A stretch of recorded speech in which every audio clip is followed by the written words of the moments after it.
నించుంటే డబ్బులు ఇచ్చేస్తారు. ఏంటి అవాకయ్యారా? నిజమేనండి, లైన్లో నించుంటే చాలు, మీరు ఏం చేయక్కర్లేదు. కానీ ఇది ఇక్కడ కాదు, అమెరికా, ఆస్ట్రేలియా లాంటి కొన్ని దేశాల్లో లైన్లో నించుంటే డబ్బులు ఇస్తారు. దీన్ని ప్రొఫెషనల్ లైన్ స్టాండింగ్ అంటారు. లైన్ స్టాండింగ్ అంటే ఎవరో ఒకరి స్థానంలో మీరు లైన్లో నిలబడటం. ఫర్ ఎగ్జాంపుల్, ఐఫోన్ లాంచ్ అయిన రోజే ఒక వ్యక్తి దాన్ని కొనాలనుకుంటున్నాడు, కానీ ఆ రోజు యాపిల్ స్టోర్స్ లో చాలా పెద్ద లైన్ ఉంది. అతనికి గంటల తరబడి లైన్ లో నిలబడే టైం లేదు. అప్పుడు లైన్ స్టాండర్ ను హైర్ చేసుకుంటారు. ఆ లైన్ స్టాండర్ అతనికి బదులుగా లైన్ లో వెయిట్ చేస్తారు. ఇది కేవలం ఐఫోన్ లాంచ్లకే కాదు, cinema tickets, concert tickets, Black Friday sales, చివరికి గవర్నమెంట్ ఆఫీస్ లైన్స్ కు కూడా వర్తిస్తుంది. TaskRabbit, inline for you లాంటి ప్లాట్ఫామ్స్ ఈ సర్వీస్ ను అందిస్తాయి. ఈ యాప్లలో సైన్ అప్ చేసి మీరు లైన్ స్టాండింగ్ టాస్క్లను సెలెక్ట్ చేసుకోవచ్చు. ఒక క్లయింట్ మిమ్మల్ని హైర్ చేసుకుంటే మీరు లైన్లో నిలబడాలి. పని పూర్తయిన తర్వాత యాప్ ద్వారా మీకు పేమెంట్ వస్తుంది.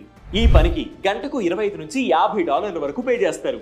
హాలిడే సీజన్ లో లేదా పెద్ద ఈవెంట్స్ ఉన్నప్పుడు గంటకు $70 వరకు కూడా పెరగచ్చు.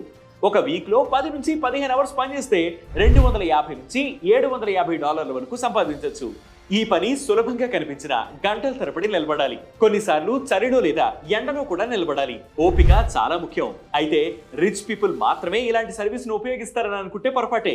ప్రజలు లైఫ్ స్టైల్ మారింది, అందరూ బిజీ అయిపోయారు. అందుకే సాధారణ ప్రజలు కూడా సమయాన్ని ఆదా చేయడానికి ఇలాంటి సర్వీసులను ఉపయోగిస్తారు. అలాగే స్టూడెంట్స్ లేదా పార్ట్ టైం జాబ్ చేసే వాళ్లకు ఇది ఇన్కమ్ సోర్స్ అవుతుంది.